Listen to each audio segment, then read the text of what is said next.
하나님 말씀 스가랴 구약성경 스가랴 14장 1절에서 11절입니다. 구약성경 1324페이지 스가랴 14장 1절에서 11절까지 말씀 교독하겠습니다. 오늘은 4월 28일 금요일 아침입니다. 4월 28일자 본문 스가랴 14장 1절에서 11절까지 말씀 교독하겠습니다.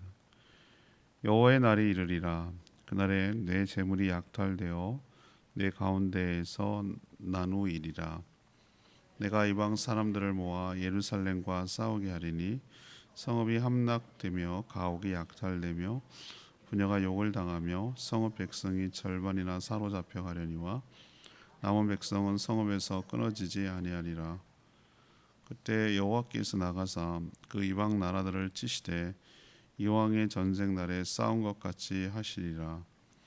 그날에 그의 발이 예루살렘 앞 곧 동쪽 감람산에 서실 것이요 감람산은 그 한가운데가 동서로 갈라져 매우 큰 골짜기가 되어서 산 절반은 북으로 절반은 남으로 옮기고 그 산 골짜기는 아셀까지 이를지라. 너희가 그 산 골짜기로 도망하되 유다 왕 우시야 때에 지진을 피하여 도망하던 것 같이 하리라.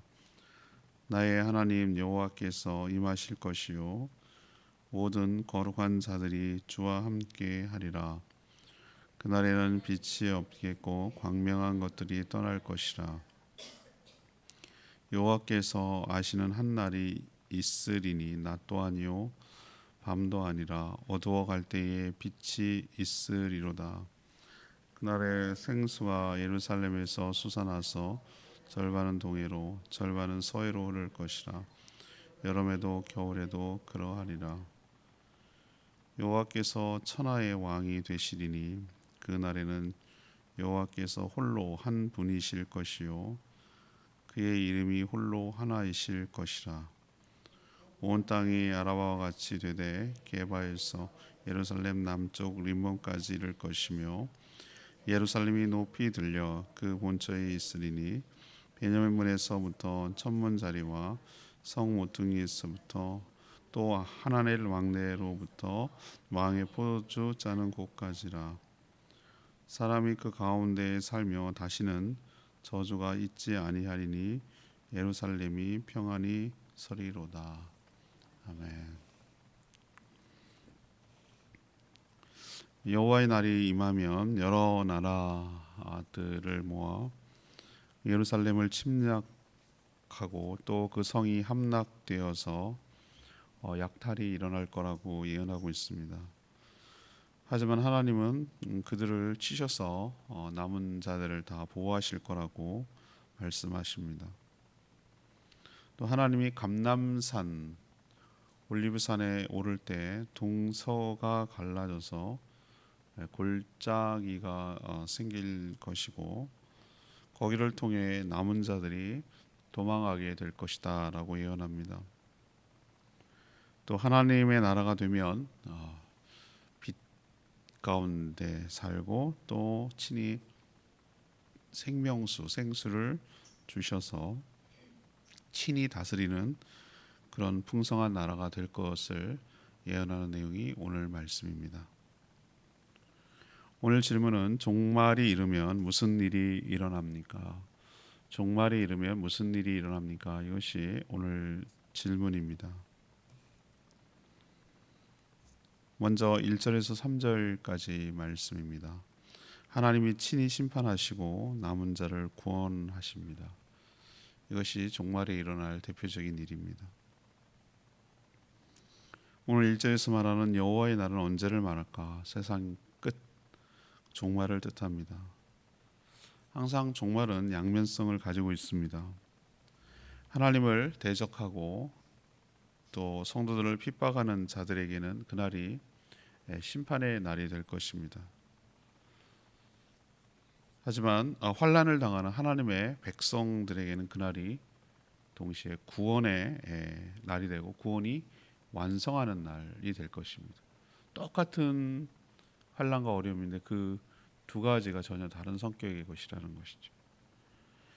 종말에 성도들이 환난과 핍박을 받지 않고 곧바로 천국이 임하면 좋겠지만, 저도 처음엔 그렇게 생각했거든요. 왜 굳이 이런 어려움과 환난을 성도들도 함께 겪어야 되느냐. 그게 전 처음에 이해가 안 됐어요. 하나님 왜 그러십니까? 먼저 쏙쏙쏙쏙 뽑아서 다 데려가시고 나머지 어차피 심판받을 자들에게 환난과 핍박이 있으면 되지 않겠습니까? 그렇게 저는 생각을 한 거죠. 그러나 그런 환난도 악이 강해서가 아니라 오히려 그런 악을 하나님이 심판하기 위한 하나의 방법일 수도 있겠다. 그게 하나님의 방법인가 보다, 하나님 계획인가 보다라고 생각을 하는 것이죠. 오늘 보십시오. 여호와의 날이 이르면 마지막 이제 종말 때의 모습을 보여주는데 1절에 많은 이방 나라들, 하나님을 믿지 않는 나라 백성이라고 할 수 있는 거죠. 하나님을 거역하고 대적하는 자들이 다 뭉칠 거예요. 모일 거라고 그랬어요. 그리고 예루살렘, 여기서는 예루살렘 이스라엘 수도만 단지 의미하지 않아요. 하나님의 나라 백성들을 침략할 것이고 그 또 성을 함락할 것이고 약탈할 것이고 백성들을 죽이며 사로잡아 갈 것이다. 이렇게 예언을 하는 거예요. 이게 좋은 건 아니잖아요. 그죠? 근데 놀랍게도 이방 나라를 모으시는 분이 누구십니까? 2절에 보세요. 누가 모은다고요? 내가 이방 나라를 모아 그랬어요. 여기서 나의 주체는 스가랴가 아니에요. 이런 예언을 듣게 하는, 들려주시는 하나님이란 말이에요. 그러니까 이 모든 일을 누가 주관한다는 것입니까? 하나님이 주관하신다는 거예요. 우린 좀 아이러니하고 이해가 안 되죠. 근데 하나님이 주권 가운데 있다는 거예요. 그렇지만 더 중요한 것은 이런 마지막 전쟁, 이거 어떻게 보면 마지막 전쟁 같은 거예요. 아마겟돈 전쟁처럼 마지막 대전쟁인데, 그런 가운데도 더 중요한 것은 하나님께서 택한 백성들을 다 죽도록, 다 죽도록 내버려 두지 아니하고, 오늘 그 2절 끝에 보면은 뭘 얘기하십니까? 남은 백성은 성읍에서 끊어지지 아니하리라. 여기에 사실은 하나님이 진짜 얘기하고 싶은 거예요. 다 그러면 쓸어가고 전쟁 임하고 다 망하고 죽을 것 같으냐? 아니라는 거예요. 남은 백성이 있다는 거예요. 끊어지지 않는다고 오늘 분명히 약속을 하잖아요. 그렇게 하도록 친히 하나님이 전쟁에 참전하시고 적들과 함께 싸울 것이라고 오늘 분명하게 얘기하고 있는 거에 은혜를 받기를 바랍니다. 우리도 하나님께서 남은 자가 되게 하셔서 끝까지 우리를 보호하시고 지키시고 구원을 완성을 향해서 나가게 하실 줄로 믿습니다. 자, 두 번째는 4절 5절 말씀인데요. 마지막 때 어떻게 구원을 종말에 이르면 일어나는가? 성도들과 함께 하시고 또 피할 길로 인도해 주신다는 거죠. 성도들과 함께하며 피할 길로 인도해 주시는 것, 이게 바로 종말에 일어나는 일이죠. 그날이 이르면 주께서 예루살렘 앞 감람산에 서실 거라고 그랬어요. 이게 특이한 거예요. 그러니까 우리가 이거 유심히 봐야 됩니다. 마지막 때면 되면 거룩한 분이 감람산에 서실 것이다. 이게 승천할 때 감람산에서 올라가셨거든요. 그렇죠? 감람산에 거기 쓰셔가지고 이렇게 올라가셨잖아요. 그때가 되면 희한하게 그 산, 감람산이겠죠? 그 산이 동 그리고 서로 쩍 지진다듯이 갈라진다 그랬어요. 갈라진다. 지난번에 우리가 이렇게 산맥과 지형이 생기는 것이 우리는 언제부터 생겼나 이렇게 궁금한데, 지난번에 우리가 구호 헌금도 했습니다만 터키 지역에 지진 나는 거 아시죠? 엄청난 강진이 있었잖아요. 그때 밭 한가운데가 쩍 갈라진 거예요. 그 사진을 봤어요. 이렇게 쩍 갈라져 가지고 단층이 생겨서 골짜기 같은 게 생겼더라고요. 와, 정말 그 무섭겠어요. 만약 그 한가운데 있다고 생각해 보세요. 무섭겠죠. 땅이 이렇게 갈라진다니까요.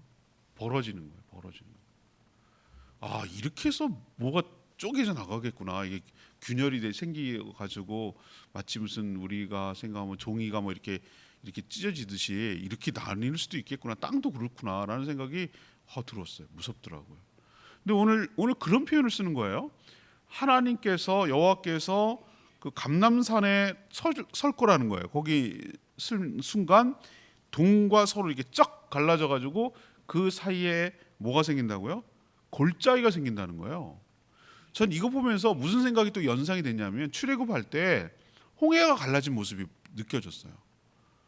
여러분 홍해가 바다 물이잖아요. 물이 어떻게 이게 벽처럼 갈라지냐고요. 이게 하나님께서 하시는 일밖에 설명이 안 돼요. 벽처럼 갈라졌다고 그랬어요. 그냥 우리 넘실넘실하는 게 이게 양쪽 벽처럼 공간이 생긴 거예요. 그래서 그 바닷길을 어떻게 했냐? 마른 땅처럼 건넌다고 그랬어요.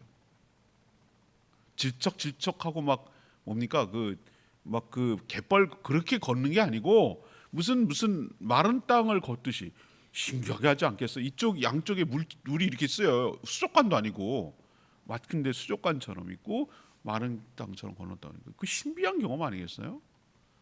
하나님 그렇게 하시는 분이 이걸 못할까라는 생각이 들면은 이걸 또 그런 땅에서 그렇게 하신 거다라는 생각이 드는 거예요. 골짜기가 쩍 갈라져. 왜 그렇게 하실까요? 왜 이걸 만드실까요? 적들을 피해서 빨리 도망갈 길을 만들어 주시는 거예요. 홍해처럼 피해서 도망갈 길을 만들어 주시라고 피난로예요. 제가 지난번에 동해인가 갔더니 거기는 해일이 있잖아요. 해일이 있을 수 있잖아요. 우리도 마찬가지예요. 만약에 지진 해일, 그러니까 쓰나미죠. 그런 것이 닥쳤을 때 어떻게 대피하라고 화살표를 그리게 돼 있어요. 지자체에서 그걸 만들게 돼 있어요. 여러분 그거 안 보셨죠? 맨날 사진 찍느라고 관심도 없지 뭐 지진 난리가 있겠어. 이렇게 생각하는데 그걸 의무적으로 만들게 됐나 봐요. 그래서 어디로 빨리 피하라고 쓰나미 같은 게 왔을 때 어디로 피해서 어디로 도망가서 어디 있으라 그거를 화살 지진 해일 대피 뭐 이렇게 써 있어요. 유심히 가서 보세요. 바닷가 길 같은 그거 비슷해요. 하나님께서 환난과 핍박이 있고 적들의 침략이 있을 때 어디로 피해서 도망갈 수 있는지 길을 내시는 분이시고 피할 길을 주시는 분이신 줄로 압니다. 이방 나라를 불러 모아 예루살렘을 치시는 것도 하나님, 동시에 남은 백성들이 도망칠 수 있도록 길도 만들고 열어 주시는 분이 하나님이신 줄 믿습니다. 여러분 잘 알고 있는 우리가 암송하는 구절이잖아요. 고린도전서 10장 13절 말씀. 사람이 감당할 시험 밖에는 너희가 당한 것이 없나니 오직 하나님은 미쁘사 신뢰할 만하다는 거죠. 미쁘사 너희가 감당하지 못할 시험을 허락하지 아니하시고 시험 당할 쯤에 또한 피할 길을 내사 너희로 능히 감당하게 하시느니라. 아멘. 이 구절이 얼마나 저는 은혜가 되는지 몰라요. 내가 감당할 만큼만 주신대요. 내가 감당 못할 것 같으면 피할 길을 주신대요. 이 말씀 꼭 신뢰하고 믿으시기를 바랍니다. 그렇다면 우리가 지금 도저히 못 견딜 것 같아요 라고 한다면 그건 내 생각이고 견딜 수 있을 한계점까지 가야 그게 고난이지. 역도 선수 제가 비유 들었잖아요. 역도 장미란 선수한테 같으는 100kg는 아령이에요. 아령. 그 사람은 300kg 넘게 드는 사람이에요.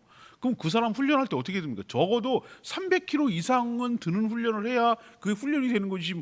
뭐 우리 같이 50kg도 발발발발 떨고 하는 그런 게 무슨 훈련이 되겠어요. 우리가 사람마다 다 다른데 감당 못할 것 같아요. 나는 정말 힘들어요. 나 이거 쓰러질 것 같아요. 라고 생각하는 거에 가서 그걸 넘겨야 실력이 되는 거예요. 근육이 찢어지면서 그 새로 생기면서 그 근육이 생기고 그걸 힘이 능력이 되는 거거든요. 근데 그 한계치를 넘어버리면 부상이 생겨요. 그거 바빌 넘어지면 뼈 다치고 큰일 나요. 죽어요 사람. 근데 또 그건 또 피할 길을 이렇게 떨어뜨리거나 피할 길을 주셔서 또 살 길을 만들어 주시. 이 말씀을 여러분 꼭 믿고 신뢰하게 되기를 바랍니다. 예. 힘들어야 그게 훈련이죠. 쉬우면 그게 훈련도 아니에요. 사람마다 다 달라요. 어떤 사람 그거 하면 죽어요. 어떤 사람은. 근데 이미 그 정도를 넘어선 사람은 더 센 거를 주셔야 그걸 이겨내고 하나님을 신뢰하는 그 훈련을 해야 그 다음 센 게 와도 하죠. 사람 봐가면서 하세요. 하나님이 도저히 못 감당할 것 같으면 죽으니까 피하고 돌아가는 길, 이 피할 길을 주시잖아요. 여호와의 날이 되면 이처럼 여호와 하나님께서 친히 임하실 것이며 또 모든 거룩한 자들과 함께 하실 거라고 약속하고 있어요. 그러니 여러 환난과 핍박이 없으면 좋겠지만 마지막 때가 되면 앞에 뭐 침략하고 함락하고 잡혀가고 난리 난다 그랬잖아요. 이런 핍박이 오더라도 여러분 두려워하지 않기를 바랍니다. 하나님은 다 계획이 있으시다니까요. 우리를 나몰라라 할 뿐이 아니에요. 남은 자들에게 피할 길을 친히 이렇게 골짜기를 열어서라도 길을 내셔서 만드시는 분이심을 신뢰하고 믿게 되기를 바랍니다. 여러분의 인생길도 그럴 거라고 저는 확신해요. 감당할 수 있을 만큼 그리고 동시에 피할 길도 함께 주시는 분인 줄 믿습니다. 마지막 세 번째는 무엇입니까? 6절에서 11절까지 어떻게 종말이 되면 무슨 일이 일어나는가?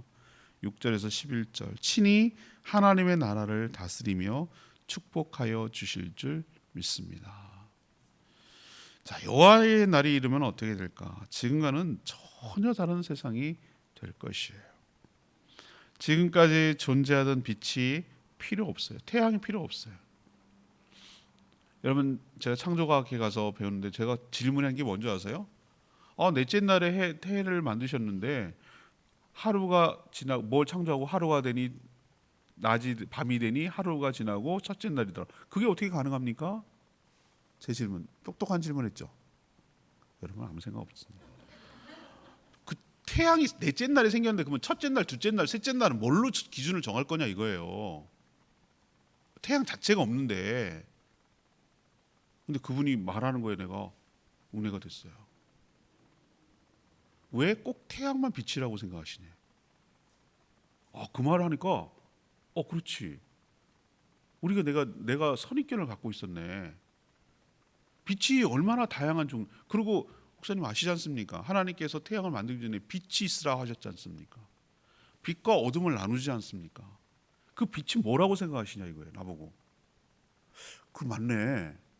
빛이 먼저 있었네. 근데 우리가 생각하는 그 빛은 태양빛이 아니었네. 그때 제가 맞다 끄덕끄덕거렸어요. 어린이들 5월 달에 이번에 창조과학 세미나 하는데 우리 애들 꼭 청소년들하고 같이 보냈으면 좋겠어요. 이거 이해가 안 되면 학교 가서 빅뱅 맨날 하고 맨날 진화론 배우다가 신앙 다 떠나요. 이해가 되면 아이들이 저같이 설득이 되면 돼요. 설득이 되면은 납득이 돼요. 그래서 그래 하나님이 빛이라고 하시잖아. 왜 빛이 꼭 태양빛이야? 별빛은 또 어떻게 빛이 나는 거고 왜 태양만 빛을 낸다고 생각하지? 우리가 정부에서 빛이 나는 건 뭐라고 설명할 거야? 하나님이 그런 빛을 못 하나님이 빛이라고 하시잖아. 하나님이 빛이시라고 하시잖아. 어둠이 없다고 하시잖아. 그걸 깨달았어요. 근데 마지막 때가 되면 이 여호와의 날이 임하면 지금과는 전혀 다른 세상이 될 거라는 거예요. 전혀 다른 세상이 어느 정도냐? 태양빛이 필요 없는 세상이 될 거라는 거예요. 얼마나 쇼킹합니까? 태양이 없으면 우리 어떻게 해? 아니 왜 뭘 어떻게 하기는 하나님 빛이시라니까. 전혀 다른 빛의 세상에서 우리가 빛 가운데로 걸어가며 그 찬양 있잖아요. 빛 가운데로 아니 부채 가운데 걸어간다는 빛이 아니고 right 햇빛 빛 가운데로 걸어간다는 거예요.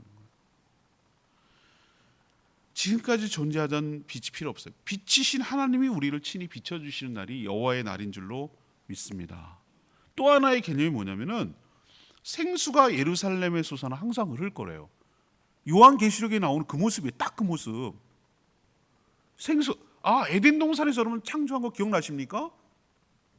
한 곳에서 물이 바로 네 곳으로 흘렀다고 그랬잖아요. 그걸 마시는 사람은 영원히 죽지 않고 산다 했잖아요. 꿈 같은 얘기예요. 그죠? 그렇게 진시황이 찾아냈던 불로초 그게 그려내고 있는 거예요. 지금 생명나무의 과실을 먹고요. 생명수를 마셔요. 영생을 누리는 거예요. 영생 천국에서. 영생을 이건 상징이 상징. 우리 생수 그러면 무슨 삼다수 뭐 이런 것만 생각한단 말이에요. 우리는 그게 아니고 하나님의 나라가 되면 아까 빛이 그 빛이 아니듯이 태양빛이 아니듯이 이 생수는 우리가 마시는 물이 아니라 영원히 죽지 않은 뭔지는 몰라 이해할 수 없어. 그러나 이것은 생명수의 약자가 생수였어요. 그것을 마시는 자는 오히려 뭐예요? 영원히 죽지 않는 영생을 누리는 거예요. 아이고 죽어야지 뭘 오래 사. 아니 이렇게 살면 오래 사는 게 저주예요. 그러나 건강한 몸, 지금의 몸이 아니라니까. 여기 아파 저기 아파, 온 몸이 머리끝부터 발끝까지 안 아픈 데가 없어. 이렇게까지 언제까지 이렇게 살아야 되나, 고통이네. 이렇게 살면 그게 저주예요. 그러나 아프지 않은 몸, 부활의 몸, 건강한 몸, 늙지 않는 몸, 병들지 않는 몸, 아름다운 몸, 완벽한 몸, 이해되시겠어요? 꿈꾸세요. 이 몸은 몸인데 그런 몸이 있을까? 아니 왜 자꾸 내 생각이 제한을 하냐고요. 빛하면 태양만 생각하고, 물하고 맨날 삼다수만 생각하고, 이런 걸 좀 벗어나시라니까. 우리 눈에 보이는 걸 하나님께서 말씀하시는 거는 우리가 이해할 수가 없으니까 그냥 우리가 이해할 수 있는 언어를 쓰긴 쓰는데 전혀 다른 차원과 세상이 될 줄로 믿습니다. 우리 몸도 그렇다는 거예요. 그런 몸이 그때는 남성과 여성이 필요 없고 자녀를 생산할 이유가 없는 거예요. 이미 끝났으니까, 생교가 번성할 이유가 없으니까 천사처럼 된다고 그랬어요. 우리 몸이. 고맙죠? 감사하게 생각하세요. 여러분들 희망을 가지시라고. 희망을 가지셔야 돼요. 우리가 부활의 소망을 가지고 사셔야 돼요. 지금까지의 연장이 아니라고 생각하셔야 돼요. 그래서 그 물을 마시고 친히 하나님의 왕이 되셔서 다스린다는 거예요. 여기가 중요해요. 우리 경험했잖아요. 여태까지 만족스러운 통치자 있었습니까? 역대로 한 명도 없어. 한 명도. 맨날 무슨 대통령은 그 사람 안 되면 죽을 것 같이 난리를 치고, 뭐 되면은 뭐 세상 다. 아우, 제가 말씀드리죠. 우리는 지금 대통령제를 한 거 이승만부터 지금까지 단 한 명도 만족스러운 사람이 있었어요? 없었잖아요. 왜? 근데 무슨 사람한테 왜 이렇게 과도하게 기대를 하냐 이 말이에요. 우리 믿는 사람들은 무엇을 꿈꿔야 되냐면 하나님이 친히 통치하시는 그 왕이 되시는 그날이 올 때 이 세상이 완벽하게 될 줄로 믿습니다. 인간은 불완전하고 부족하기 때문에 안 된다고요. 한계가 있다고요. 역대 동서고금의 역사가 얘기하잖아요. 어떤 통치자도 완벽하지 않았다고. 모두 평지지만 예루살렘만 유독 솟아오를 거라. 이건 상징이에요. 상징. 존귀와 영광을 얻게 된다는 뜻이에요. 하나님의 택한 백성들은 다시는 저주가 없을 것이고, 오늘 성경에 나오는 얘기예요. 풍성하고 평안하게 살 것입니다. 스가랴의 이 예언은 마치 저는 어디랑 연결지어지냐면 요한계시록 예언, 요한계시록 22장 1절에서 5절까지 나오는 그 부분과 아주 흡사해요. 그러니까 하나님이 보여준 게 스가랴한테 보여준 거나 사도 요한한테 보여준 거나 똑같아. 왜? 같은 거니까. 그리고 보여주는 분이 똑같으니까. 이래서 저는 믿을 수 있어요. 요한계시록의 그분하고 이 스가랴의 그 갭은 시차로 치면 500년이 넘어요. 500년 돼. 500년. 이게 어떻게 무슨 짜고 이렇게 무슨 보고 베낀 것처럼 할 수 있냐고. 아니에요. 똑같은 걸 보여줬기 때문에. 하나님이 말씀하시는 종말은 동일하기 때문에 이러는 거예요. 지금 벌어지고 있는 현상을 보면 우리가 생각할 때 아이고 과연 그런 날이 올까요? 꿈 같은 무슨 뭐 영화 같은 얘기를 하고 계시네. 이렇게 생각을 하지만 여러분 옛날에 보십시오. 상상했던 일이 현실이 되고 있는 거 여러분 보이세요? 우리 지금 세계에도 전화기라는 게 상상이 되겠냐고요. 옛날에 있잖아요. 하늘을 나르는 자동차 있었으면 좋겠다 그러잖아요. 여러분 그런 생각 안 했어요? 맨날 초등학교 때 막 그렸잖아요. 여러분 그런 거 그렸죠? 현실이 됩니다. 이제 드론 있잖아요. 드론 아세요? 드론이 조그맣게 카메라 찍는 거 말고 사람을 태우는 드론이 이제 생겨나는 거예요. 자가용처럼. 여러분 그때까지 잘 사셔야 돼요. 오래오래 그런 거 타려면. 예. 그런 것이 자가용처럼, 지금의 자가용처럼 타고 다니는 시절이 곧 옵니다. 자동차가 문제가 아니라니까. 얼마나 편해요. 그죠? 상상하면 되는데 성경에서 하나님 예언했던 말이 왜 안 된다고 자꾸 꿈 같은 얘기라고 말 같은 공상과학 얘기 같은 거 한다고 이렇게 생각하시냐고. 하나님의 약속은 신실하게 지켜지고 성취될 줄로 압니다. 그러니 우리가 바라며 신뢰하며 믿으며 살아가는 저희 모두가 되기를 원합니다. 오늘 내 말씀이 11절 말씀. 사람이 그 가운데에 살며 다시는 저주가 있지 아니하리니 예루살렘이 평안히 서리로다. 마지막 있을 엄청난 환난과 핍박 이런 걸 생각하면 그런 날이 오지 않기를 바라지만 그런 날을 통해, 그런 일들을 통해 하나님의 우리의 모든 원수들을 심판하고 떠나고 다 떠나보내고 축정이들은 다 이제 키질로해서 떠나보내고 진짜 알곡들만 남을 것이니 이런 일이 반드시 있어야 하고 이것을 또 통과해야 되는 것이죠. 그렇죠? 알곡과 쭉정이가 같이 있는 걸 같이 먹을 수는 없잖아요. 밥을 해서. 키질이라는 게 필요해요. 키질이라는 게. 여러분 요즘은 키질 안 해요. 왜냐하면 그 정미소 같은 데 보면 기계로 착착 해가지고 껍데기 돌 이런 거는 착착착착착 골라내요. 그런 거 필요 없어요 이제는. 근데 옛날에는 그게 아니었던, 전부 다 손작업 했잖아요. 그죠? 탈곡기.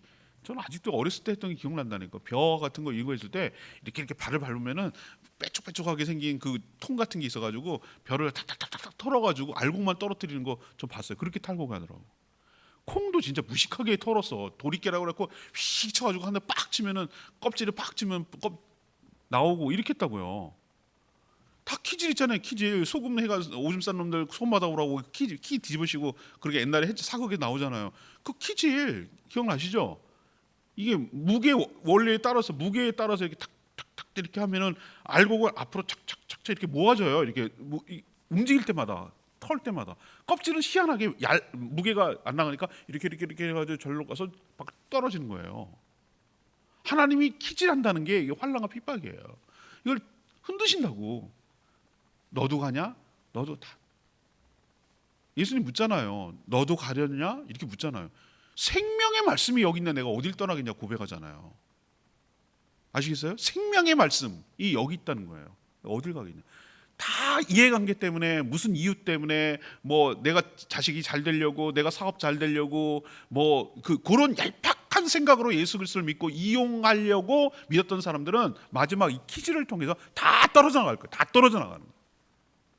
진짜 예수 그리스도가 나의 생명이라고 고백하고 생명의 은이라고 생각하는 그분이 나의 왕이라고 생각하고 그분이 이룰 모든 말씀을 신뢰하는 자만은 더 환난이 있을수록 파고들 거예요. 주님 품으로 파고들 거예요. 그런 자만이 남는 거예요. 그런 자만이 오늘 말씀하신 대로 새하늘과 새 땅이 되어서 친히 주님이 통치하시는 그날 그 땅으로 들어가게 될 줄로 믿습니다. 통과해야 돼요. 그게 남은 자예요. 저주가 없고 축복 가운데 살 거예요. 빛은 하나님의 존재와 축복을 상징해요. 우리가 빛 가운데 걸으며 영원한 생명수를 마시며 주님의 통치를 받으며 살게 될 날이 반드시 올 줄로 믿습니다. 인생 짧습니다. 영혼에 비하면 점 찍을 자리도 없습니다. 여러분 인생 훅 갔죠? 저도 훅 가더라고. 끝이 보이더라고. 끝이 훅 가요. 금방 갑니다. 이게 다라고 생각하면 인생 너무 허망해요. 근데 그게 아니라 그 뒤에 영원한 생명이 있는 것 기억하시고 소망 가운데 살아가는 저와 여러분 되기를 소망합니다. 오늘 말씀 붙들고 기도하기 전에 찬양지 913장 부르겠습니다. 주님 나라 임하시네. 찬양지 923장입니다.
될 것인데 이것이 끝이 아니라 하나님이 또 다른 세계로 인도하시고 이끌어 주실 줄 믿습니다. 이 마지막 환난과 핍박을 잘 믿음으로 견뎌내고 남은 자로 살게 하여 주시고 주님이 약속한 영원한 생명과 천국을 누리며 주님의 통치 가운데 살아가는 복된 인생 되게 달라고 주여 외치며 기도합니다. 주여 하나님 주님 말씀하시네 주의 나를 풀지 말았네 너는 일어나 빛이 와라 하나님 널 부르시네 세상이 아직 어둠 속에 빛이 지우기 원하니 너는 일어나 그 빛을 바라라 주님의 영광 내게 힘을 내 일어나 주의 서라 안용사여 주님이 너와 함께 하시네 주께서 다시 오실 길그 길 예비하라 영광의 주님 오마라의 왕